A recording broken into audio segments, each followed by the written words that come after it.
What's up, guys? Welcome back to the Team Solemn Circus live video. Today we're actually at a regionals, so huge shout out to the regionals, as well as shout outs to Max, who's on the left side here with pure Snake Eye, and who on the right we have Royal on the Floowandereeze deck. You know, if you're playing a fire deck, you're going to be doing quite good. If you're playing a shifter deck, you're going to be quite good against these fire decks. So before we dive in, don't forget to like, comment, subscribe. We are going to be seeing a shifter being dropped during the draw phase. Very unfortunate for the Snake Eye deck player who's going to be choosing to go first.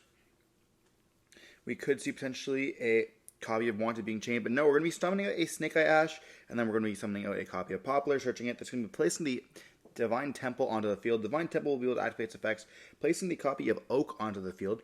Oak is really cool because it also has the interaction where it can summon back out from the banished or add back from the banished as well. So, you know, we can link away our copy of Poplar. We won't be able to put it in the spell and trap card zone, but when we summon out the Oak during the follow-up turn, we will be able to summon it back out. We're also going to be just going into the copy of SP here, setting an additional card and passing turn on this. This is going to be because if we do set the Wanted, we want it to be hitting the graveyard. So we can use it during the follow-up turn and get that additional draw off the Origins. But we're going to be seeing the Flute player activate a Prosperity looking for 6. We do see a Duality in Eaglin, a Featherstorm, as well as a copy of Toucan. They do choose that copy of the, I think it was Thrust. We're going to then activate the Advent, banishing a copy of the Apex Avion, which is the chicken. Royal is one of the best Floowandereeze players that I do know. We're also going to be gaining 500 with the Advent here. So definitely big shout outs to Royal. You know, he does his deck in and out. He's going to activate the map, which is then he can reveal the Eaglin, which is going to be banishing a copy of Robina. And then we're going to be able to activate the effect here of Eaglin as well as the Robina. We get to add back the Robina, but we're going to chain the Eaglin to banish to this. This is going to make it so that we have to have an additional another level 4, which is going to be what the Robina will be able to search us. But just very important, as you know, we also have that additional normal summon as well. But we then get to search for the M-Pen. We're going to normal summon out the Robina, activating the effects of the Robina here. And then we are going to be chaining the Divine Temple to summon out the Oak. And then we search for a copy of the Toucan. Toucan will be able to add back some of these cards like the Advent here, which is really cool. And then we're going to be seeing the Oak, of course, summon back out the copy of, I think it's Ash. Yeah.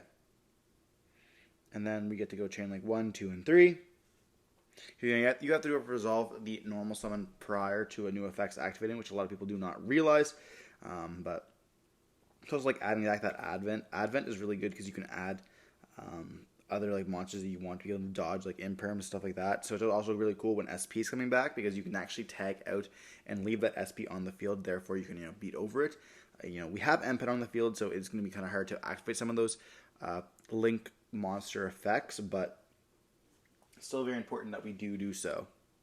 Especially if like your copy of M-Pen gets hit with like a Flambird, you can also tag out with that as well.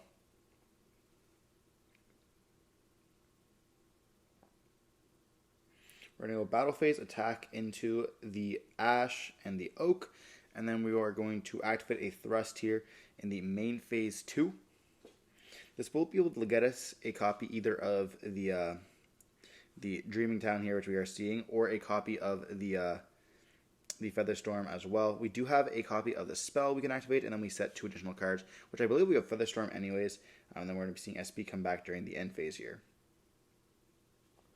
We are then going to activate the Advent, banishing the Toucan to be able to add, I think it's going to add us a copy of Eaglin, so we're going to be able to, or not Eaglin, but we're going to add a copy of M-Pen. This is going to allow us so that the Eaglin can search for anything else that we want, and we can add like double. And we do have the Wanted here to add a copy of the Diabellstar.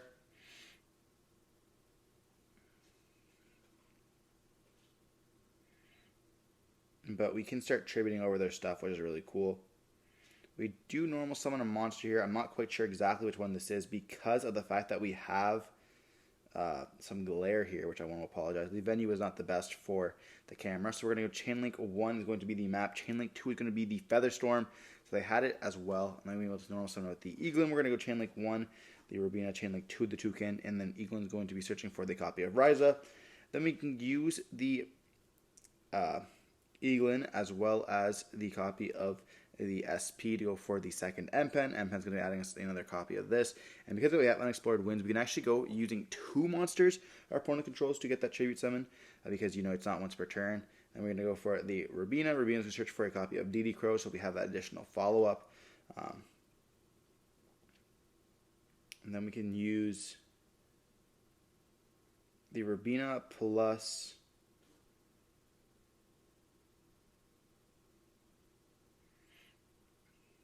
the monster here, which was a copy of Ash to go for a Ryza. And yeah, like here it's just going to be just essentially just game. Ryza's going to activate its effects. We can put the Divine Temple on the top of the deck, or we can put a Wanted if we really wanted to. Let's say they had another way to stick an Origins or something like that, you know. But instead we put the cards on the top of our deck here. We want to be able to hit them with that copy of the Featherstorm once again if we have it during the follow-up turn. Cards absolutely disgusting. They can't activate any monster effects here, so they can't really go Diabellstar either. And so it's essentially just going to be game at this point. They do have the Origins in the hand, though, which is pretty nice. But they just kind of need another monster. Like if you go Origins, send the field spell, it doesn't do very much for you. You know, you can body up. I think we also have Birch in the hand as well. We have 1-for-1, so we can send the Veiler to go for a copy of a level 1. And then we are going to go Origins, discard Diabellstar. We're going to go Wanted to put back and then draw. We do have the DD Crow to hit that, which is just absolutely crazy there. But we do have a Birch to summon himself out as well. Now just trying to wall up here and protect our life points. We just pass on this. And we have double M-Pen here. So we're going to go Battle Phase and then attack. We do get to activate the Birch, which can then go for the copy of Flame Birch here. And then we are going to get the copy of the Diabellstar sent to the graveyard, and then we can activate the effects to be able to send a copy of the Jet Synchron to place a Wanted back on the, or just set a Wanted there, which is really cool with Diabellstar. But then we're going to see M-Pen attack into the Diabellstar once again.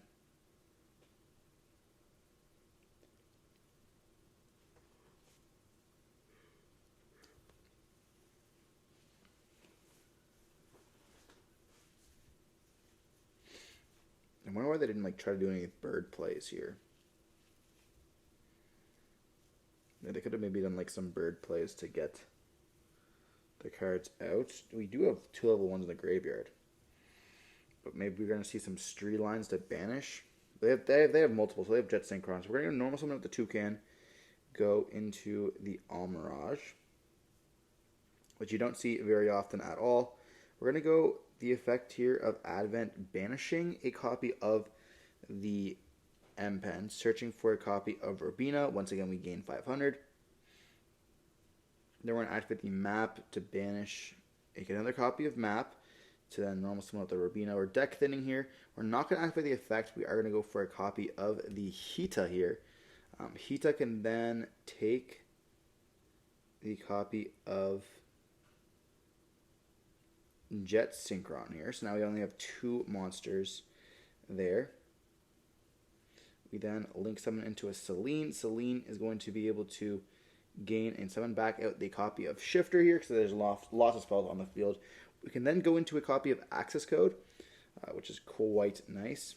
Then we're going to be banishing to destroy, and we're essentially leaving them on the Flamberge, and that's going to be just it. We're going to set additional card here and just pass turn on that. Top deck and leaving them just on Flamberge plus 1 additional card, and we have the copy of the Trap.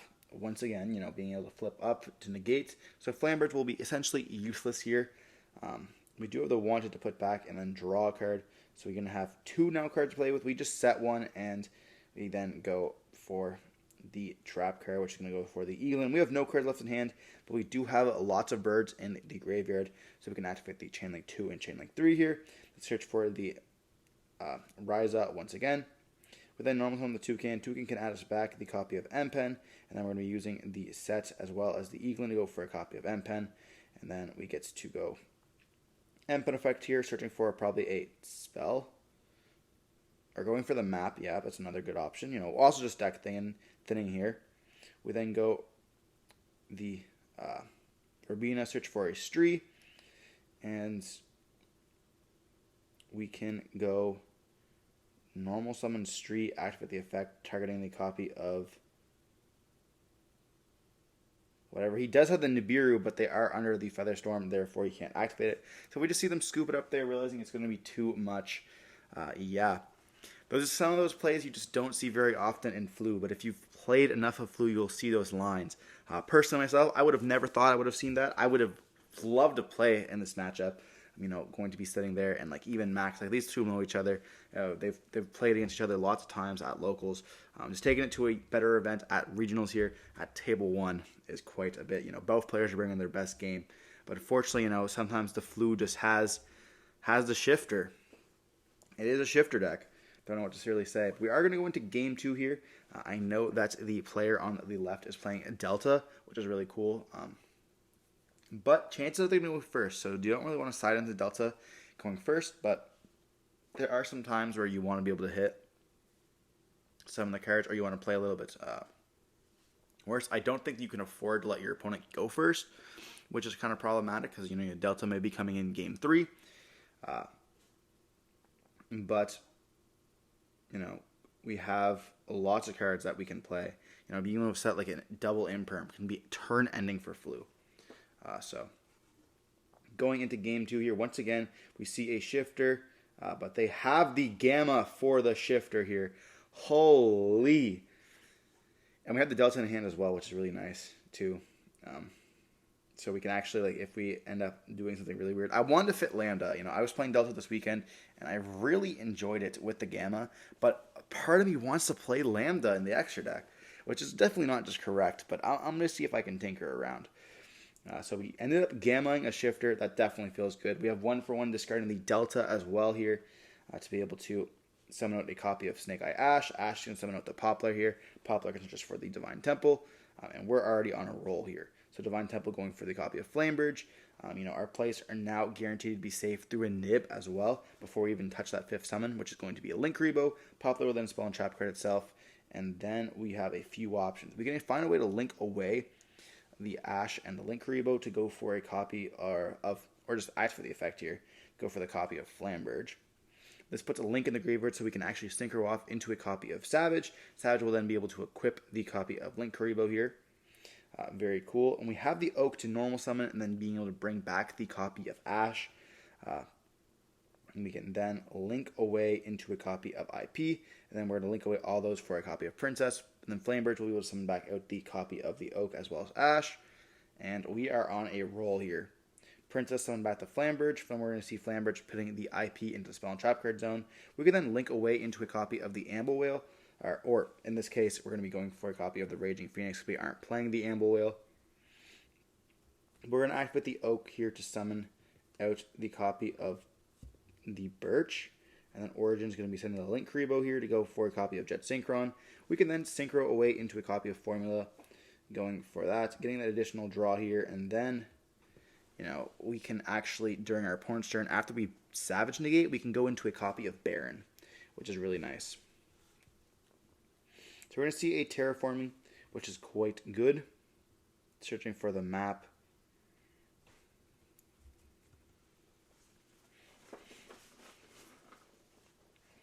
This is like the ultimate end board, by the way, of the deck. We're going to see map. This is most likely going to be met with the Savage Negate. Or we're going to go right into a Barone here.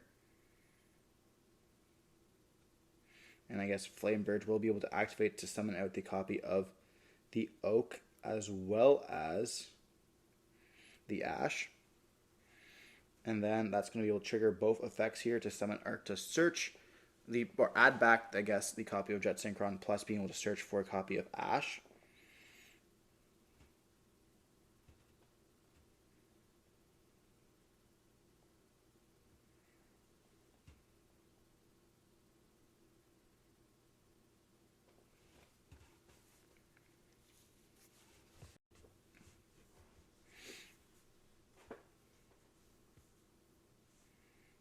Not too sure how the map was popped, to be honest. We're going to go Cosmic on the IP.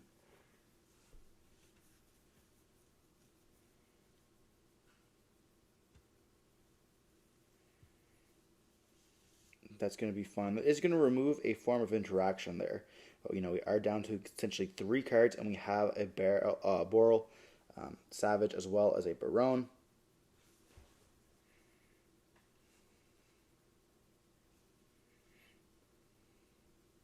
So let's let them search here for a Dark Ruler no more, which is very unfortunate, but...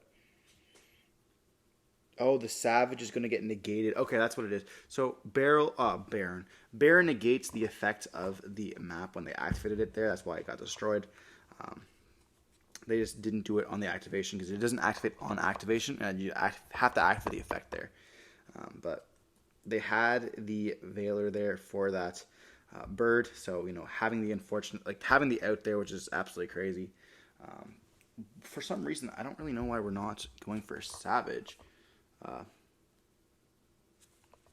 I suppose we probably didn't want to, if they had Dark Ruler no more, we're going to really have anything. Like, they essentially have to search for Dark Ruler off the copy of Thrust, and then it's like you didn't trade a 1-for-1 with Thrust, but you're forcing them to search for the Dark Ruler. So, no matter what you do, you're getting them to go for your Dark Ruler, so they can't already have it. If they already have it, they would have activated it prior. There's no thinking there. It would have been Dark Ruler instantly. So making them to waste their play into the Thrust there is quite good. Because if you have, for example, let's say you go Boral into the Thrust, and then they don't search for Dark Ruler because they don't need to anymore. You already used their negate.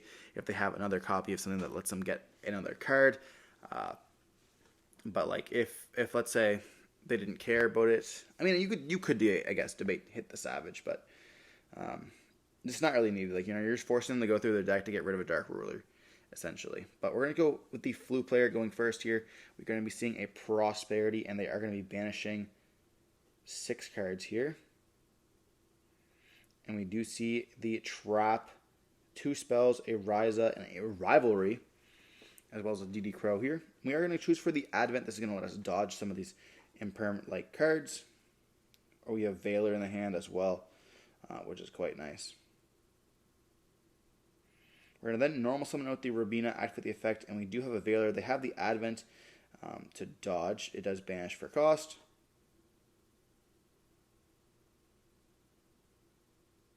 And it's going to search for the copy of Map, and then we get to search for the Eaglin. So what's actually interesting here is that, using the Veiler while they search for the for Advent is quite good here. But we are going to be seeing them activate the effect of Map first, so letting rid of that regular normal summon continuous. They're going to then use the effect of the Map, revealing the Eaglin, banishing the Stree, and then we're going to go for it. Then we're going to go for an M-Pen here, and then M-Pen 1, Chain Link 2 is going to be the Robina. Protecting ourselves from those copies of those hand traps there. We see, I believe, a Gamma in the hand, which is just absolutely brutal. So we get to search for those cards.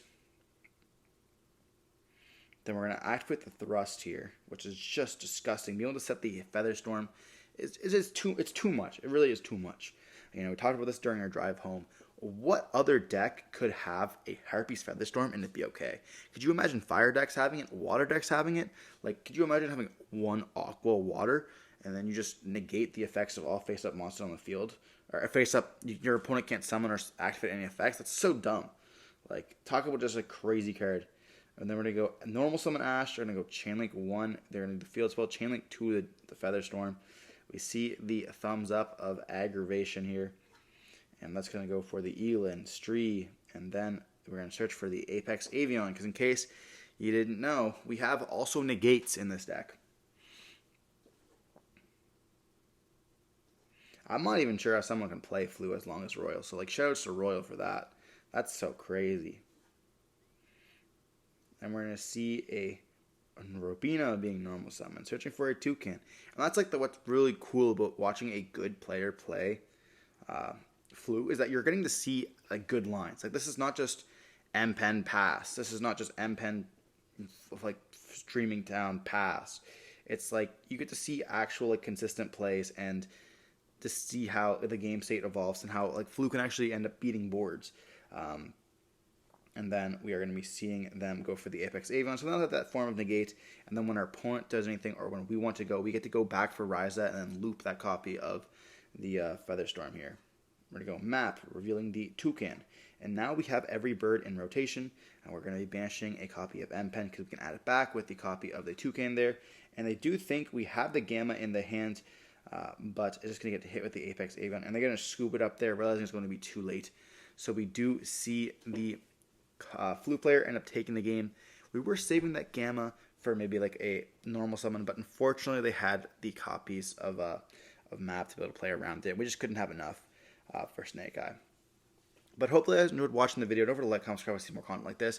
Make sure you check out Royal's first place deck profile. It's going to be in the video, most likely posted yesterday. We mentioned it yesterday in his video. Check out this duel as well. And then Max, of course, topped top 8 as well. So big shout outs to him as well. And to make sure you check out his deck profile, you also want to be seeing some good content there with Snake Eye. He's very good with the deck as well. And don't forget to stay safe. Peace.